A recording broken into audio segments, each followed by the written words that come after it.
Of light rain coming in. This is not heavy. This is not going to be, a total washout of a day, but I do want you to be ready. When you step out this morning, a lot of folks are going to get light rain north of town and out to the west. We're getting rain. It is light, though, and it's kind of spotty in the metro area, but I think it's going to be moving in. And you can see Henrico County 295, going through Henrico County is dealing with a little bit of light rain right now. Powhatan as well, Amelia. This is not going to be heavy, but we've got some as part of a larger system that's moving through. Something else that's kind of interesting is this big storm system that's pulling away from eastern Canada slowly is still helping to keep water in the Chesapeake Bay. So a coastal flood statement.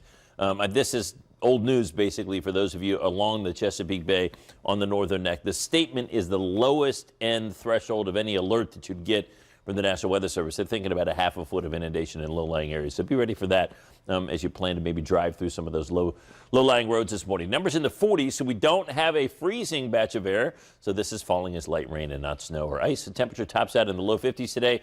And again, mid-40s at 11, low 50s at 3. The skies will brighten this afternoon after a wet morning. Candace. All right, Andrew.